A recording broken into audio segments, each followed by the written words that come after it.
Hey folks, how y'all doing? That Guy Flies RC. Well, we're going to unbox a new plane. Imagine that, me and a new plane, right? This is the Flite Test Fox version 2 from Flite Test. Now, I've been wanting this plane for quite a while. I just never really got around to getting it, and I guess I didn't want it too bad. Well, I did, but they were $250 plus their shipping, which is almost $50. Well, they dropped the price down to $199. I thought, well, okay, well that absorbs the shipping. So I thought, well, you know, and I do want it, and they're on sale, so that means they're probably going to go away. So I better get them while I still can. And I really appreciate the Flite Test community, Josh Bixler, and I mean, I know technically he's not actually the founder. He sort of is, but sort of isn't. You have to watch the documentary that they've got online about it, and. But anyways, they're just a good, excuse me while I drop everything, they're just a good family targeted type company that what can I say, you can't say anything wrong about them. They're good people, they're trying to ensure this hobby goes forever, and they encourage you to, you know, make memories with the RC, and they're furthering the cause of the RC, so I'm all for that. And they're doing it in a family-oriented type way, and that I really want to support that. So I bought a few of their kits, and now this is the second plane. I also have the G44 Widgeon, which is a phenomenal airplane and great water plane. But we're going to get this one. This is their version 2. I believe the version 1 had maybe some overheating issues. And they worked through that, and I think this one's a little more reliable from what I understand. I honestly, from what I've seen online, I really don't know what the actual upgrade per se. You do get 2 sets of wing ends, a shorter set, a longer set. This is the longer set, and the purpose of them is it makes the wing a little bit longer, therefore the plane has more, a little bit lighter wing loading and more floaty. That's what I'll be using. This, like I said, this is Trent Palmer, who's a famous bush pilot, and he's been having some issues with the FAA lately. I don't think I'm solved yet. They have grounded him. I think he's back in the air now. At least I hope. Just great guy, based upon what I've seen him on YouTube. This particular model, however, it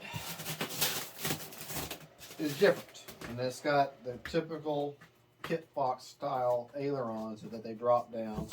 I guess you call them slotted ailerons, but they drop down. They're actually separate from the wing, and they're very, very responsive. So that's the scale of this plane.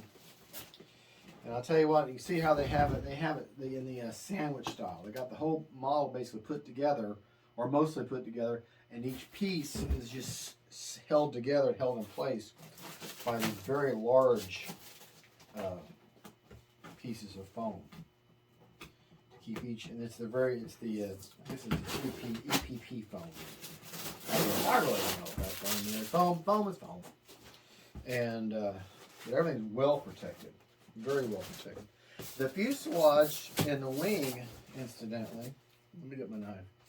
The fuselage, the elevator, the rudder, you don't have to assemble. That's already assembled. So this is obviously going to be a little bit to get this out of here.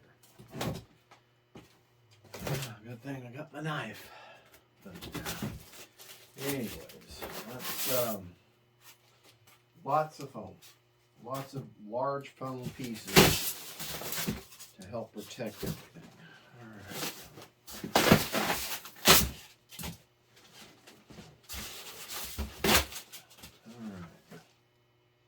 Again, the wing comes in one solid piece.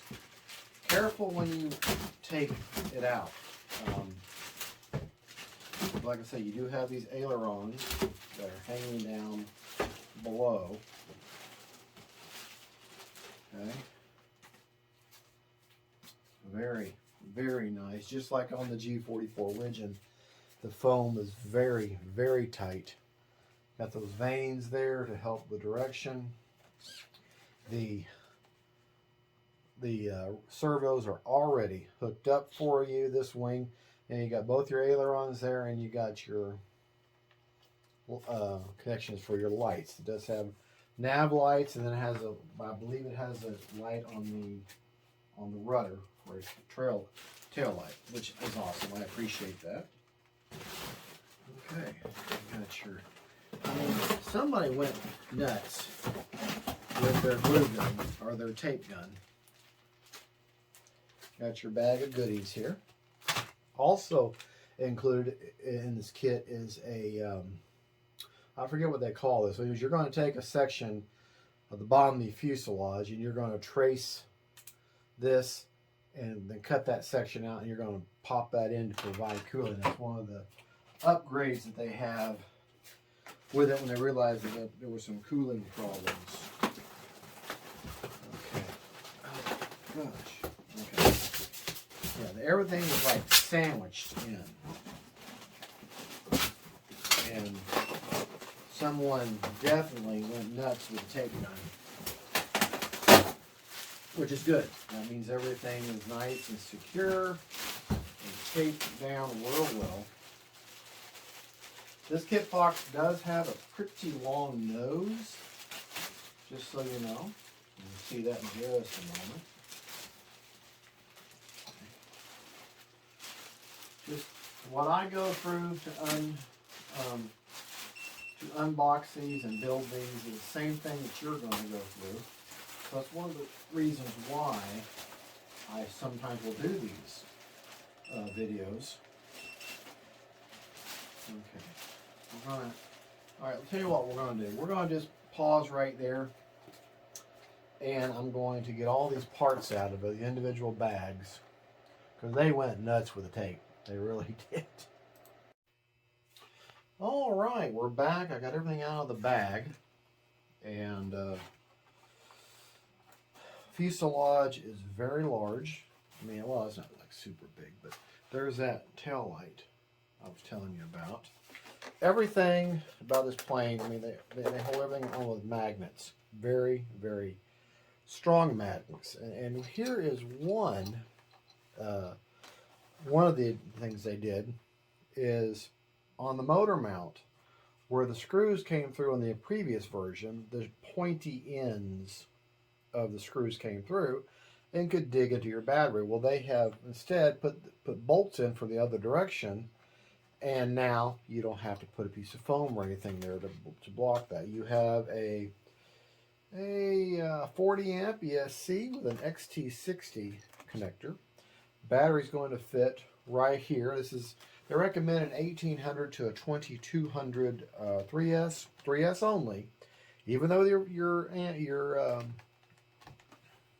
ESC says 2 to 4S. This is make no mistake, this is designed for 3S, okay? And they've given you Velcro for your battery, and also Velcro, two-sided Velcro for your receiver also, which you're going to mount right here in the middle. Quick assembly, really it is going to be a quick assembly, because as you can see, your tail feathers, or rudder and elevator, are already attached for you. So all you have to do, there's two little grub screws in there. You're going to loosen those, put in your tail wheel.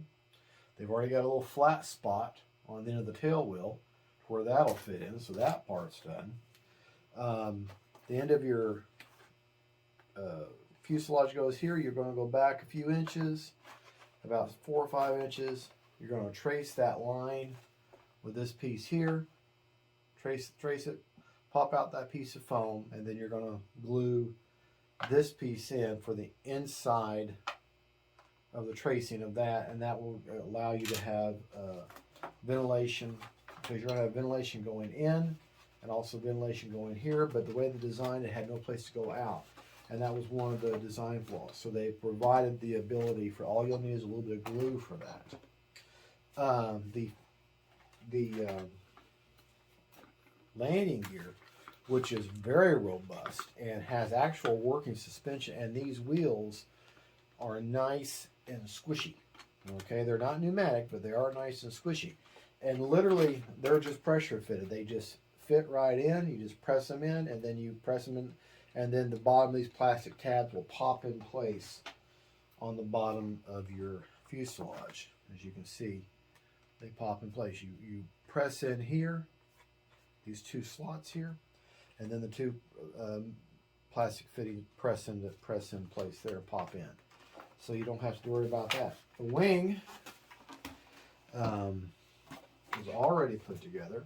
All your servo connections are done for you, so you don't have to do anything. All you got to do is add a Y for your ailerons, and then a Y for your wing servos, or your wing lights, your nav lights, and then also the nav light that's coming off the tail, and that's what you've got with the JST connector, you know. And then the wing is held on, it tongue and grooves in, okay, and then you see these holes here. Well, those correlate with the fuselage to where them long pins hold your wing on. So this is a very, very fast build. Now, as far as the wing tips, these are held on.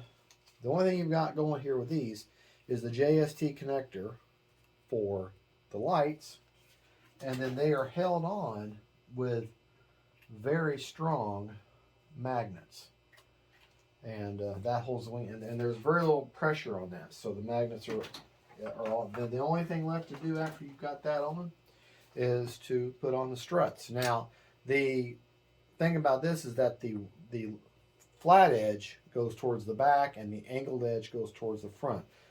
Not so with most planes. This is kind of opposite, but the way they fit, you're not going to get them wrong. You're not going to get them wrong. So I have really reviewed the manual, so I already know how to put it all together. It's going to be a very simple build. I mainly just want to show you that this is a very simple plane. The only thing is different is that it has a different type of configuration of ailerons, and the ailerons they span the entire length of this section of the wing. Okay, and with these vanes on here, just like the real Kit Fox, this should be a very stable plane. It also should provide with some aerobatic capabilities, given with those very large control surfaces. Thank you. A little under weather my voice, but thank you for watching. This is Fat Guy Flies RC. Don't forget to like and subscribe. We're going to get this plane together. If I run into anything that I need to bring your attention to, but this is a very simple build. So I'm going to do that off camera, and if I run into anything, I'll bring that up in a post-build video like I normally do. All right, well, thank you so much for watching. Don't forget to like and subscribe. God bless y'all. And don't forget, faith, family, and friends, and them planes. Bye-bye.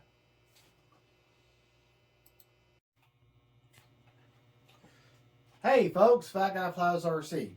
Well, I got the Kit Fox all put together, and throttle cut is on. A couple of things that I have found putting it together that you need to be aware of. Number one, the landing gear is the first thing you're going to start with. Or at least that's what the first thing I started with.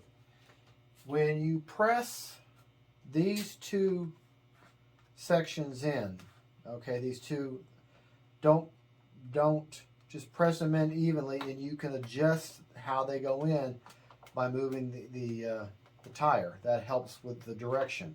Don't do like I did and miss the mark and pop it and poke it through the fuselage. And then when you get them nice and as flush as you can get them, these plastic pieces, they will click in. They may not feel it, but they will press with your finger and click them in hard, and they will have a definite click. And you do have working suspension and some very squishy, nice tires. Okay, but that's the key. They got to click in. Okay, the struts you're going to put on, the straight part goes parallel with the wing, and then the angled part goes towards the front of the wing. Usually it's the straight in the front and then the angle to the back, but in this case, the straight strut goes parallel with the back of the wing, and then the angled out part goes towards the front of the wing. take your piece that you're provided, draw a line about basically 4 inches back. Actually, I got mine a little too further. I would put it a little further back, more towards into the blue section, but I got to put mine right there. The very, very thick foam, so you're going to have to cut in at least a good solid inch. All right, in order to put that insert, and then all you're going to do is just glue that in. That's only gluing, and that's to allow the heat to get out of the model. Because your cooling is, if you look on the front of the model, you got air inlet here and then around the motor, and there's nowhere else for that air to go. And that's one of the reasons why this is the version 2. They give you this piece, and you just glue that in. That's the only gluing. Tail wheel. Take yourself. You're going to have the bottom grub screw only. You'll undo it. They give you a tool. Take your bottom grub screw, slide your tail wheel in. There's a flat side on the shaft of the tail wheel. You can't miss it. And then anchor your screw down, grub screw down. You might want to put a little bit of Loctite on there. Just be careful not to get the Loctite on the foam, because it will eat foam like you wouldn't believe.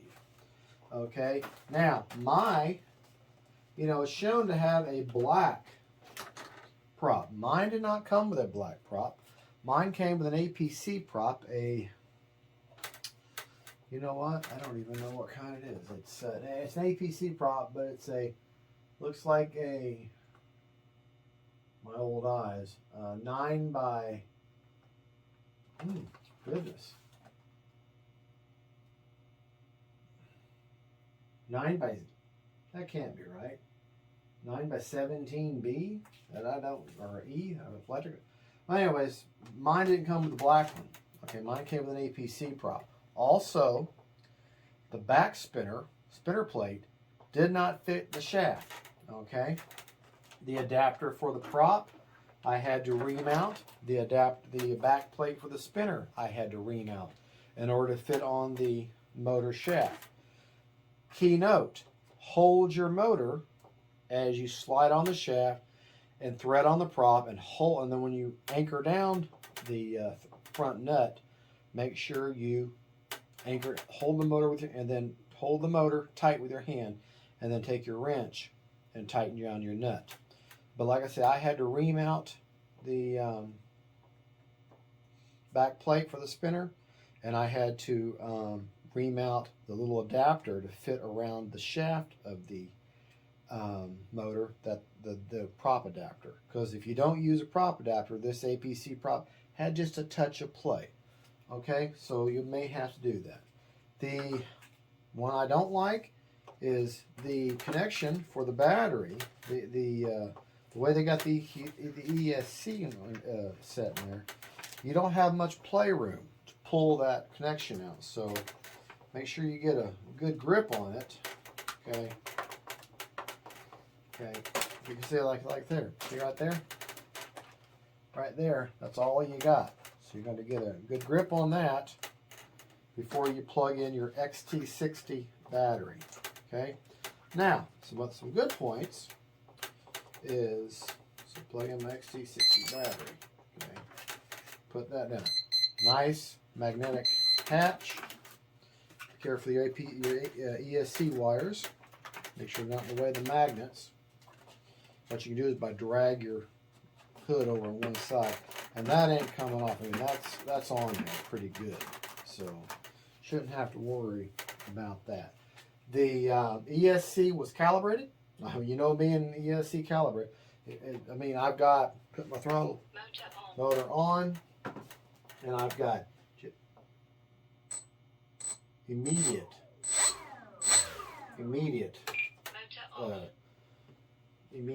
thrust. So I want my ESC is calibrated. There doesn't seem like there's very much throws for the elevator, so I have increased electronically to 150% throws on the elevator. I'm running 3 rates, which is 70%, 80%, and 100%, with 30% expo all the way around. And I put the long extension on the end of the wings to give her more wing loading. Very bright tail wheel. very bright navigation light. I will more than likely, since, well, this is all foam. So in order for me to put an easy light for white, I'll have to either scruff up the foam to where I can have Velcro stick to it, or just run me another light through there. But that would be an entirely different video. This definitely got suspension. The CG is 44 millimeters in from the leading edge of the wing, which actually puts it no, hold on. Let me verify I'm right. Yeah. Basically puts it, you see these right here, you've got these little points of foam filler. Put your finger right there. And that's pretty much where she CGs right there. Okay? And not too bad. You want your model to be slightly nose heavy anyways. So just slightly. And that's just good for this type of plane. If you're running a jet, you want to be completely level to slightly tail heavy. Slightly tail heavy. But for a plane like this, slightly nose heavy is fine. But like I said, the prop did not need to be balanced. I did have to remount the back plate for the prop adapter, or for the spinner. I'm sorry, the back plate for the spinner, in order for get it to fit around the prop shaft. The adapter for the APC prop, the one that fit the shaft, did have to be reamed out just slightly. Nothing else came close to fitting it. And in the included prop adapters, it's the middle of the big ones with the bigger openings. So that's that. Simple build. Be careful putting your landing gear. Be patient. Make sure you set the top of the model down on a hard surface or on a pillow, but you're going to have to put some force into it to get it to pop in and help. You can manipulate how they guide in by using your wheel a little bit. It'll help the angle in which the shaft goes in. It's just a pressure fitting, and then it snaps in place. And remember, those fairings, they do snap in. If you don't hear that real distinct snap, you don't have them secured yet. Good looking plane. I'm just running a very basic, the S603 DSMX protocol 6-channel receiver. All you need is a 4-channel receiver, but I run a 6-channel receiver from Value Hobby out of Illinois. They're just very simple receivers. I use them. I don't have one out here to show you, but they're just simple brick style like receivers, and they have 2 long antennas, and I have it set right in there. Look, I showed the unboxing, 90 degrees. The antennas are 90 degrees from each other. And yeah, we should get, hopefully, if the rain, we got a possible tropical storm thing sitting off the Gulf Coast in Florida, giving us a lot of rain right now. So getting a maiden is going to be, might be an issue. But yeah, there you go. That's the Kit Fox. Like I said, all your control circuits were hooked up from the get-go. And everything looks, to look at everything, the elevator, the rudder, the ailerons. Like I say, these are the drop down, I guess, I don't know, would you call them Fowler ailerons? I don't know what you'd call them, but they're drop down, and they're distinctive to the Kit Fox. Also the Stuka, the German Stuka, had the same type of ailerons. But they run perfectly parallel, so for a reference point, they appear to be perfectly trimmed. So, of course, you know, something how it looks and how it flies, 2 different things. Very bright paint finish, 3S only. Do not try running 4S. I've seen so many videos where people say, "Oh, well, I'll just run 4S and for bursts and then they melted their ESC." Even though the ESC says 2 to 4S, this motor and this prop is not rated for that. It says very distinct in big bold letters in the instructions, not 4S, to run 3S only. It's not designed for it. So don't think you know better than the engineer of the plane. Okay? Thank you so much for watching. Now, Now, those of you might say, well, I had no problem at all. Well, okay, but I'm just letting you know. Instructions say no. The website says no. Okay, so you do with your plane as your pocketbook will allow you. Great looking plane. I cannot wait to get it in the air. I think it's going to be an amazing flyer. It's got a great design, and this is a scale plane. The Kit Fox owned by Trent Palmer does, which you have a very nice instruction guide. You got his picture right there and on the box. This is the Kit Fox. This is exactly how his looks. So, all right, folks, thank you for watching. Don't forget to like and subscribe. This is the post-build overview, and hopefully we will get a maiden soon as the weather allows me. Bye-bye. Now I got to turn the video off.